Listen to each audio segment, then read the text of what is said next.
سورہ زلزال قرآن کی سورہ نمبر 99 ہے۔ اس کا نام الزلزال یعنی زلزلہ ہے کیونکہ یہ سورہ زمین کے زلزلے اور قیامت کے دن کے خوفناک منظر کی طرف اشارہ کرتی ہے۔ محمد اسد صاحب کہتے ہیں کہ یہ سورت قیامت کے دن کی ہولناکی اور انسان کے اعمال کی مکمل جزا و سزا پر مرکوز ہے۔ زمین کا زلزلہ قیامت کا سب سے بڑا واقعہ ہے۔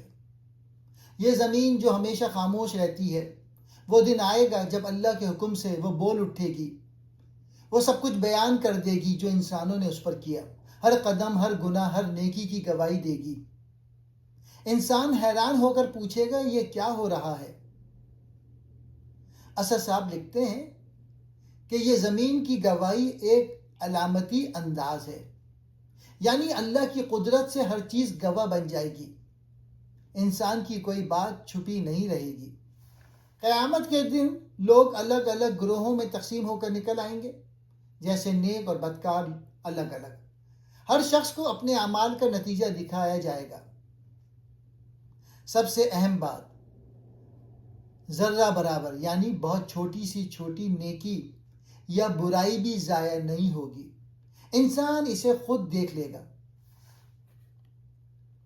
اسد صاحب اسے بہت واضح کرتے ہیں کہ یہ آیت انسان کو بتاتی ہے کہ اللہ کی عدالت میں کوئی چیز نظر انداز نہیں ہوتی، چاہے نیکی چھوٹی ہو یا گناہ معمولی، سب کا حساب ہوگا۔ یہ انسان کو ذمہ داری کا احساس دلاتی ہے کہ ہر عمل کی قیمت ہے۔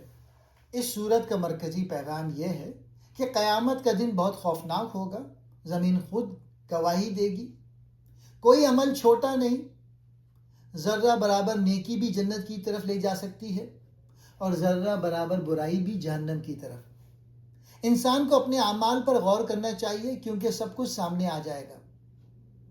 اللہ کی عدالت کامل ہے، نہ کوئی نیکی ضائع ہوگی، نہ کوئی برائی معاف ہوگی بغیر حساب کے۔ یہ سورت انسان کو جھنجھوڑ کر کہتی ہے، اپنی زندگی سنوار لو، چھوٹے چھوٹے اعمال کی پرواہ کرو، کیونکہ قیامت میں سب کچھ کھل جائے گا اور تم خود اپنے اعمال کا نتیجہ دیکھ لو گے۔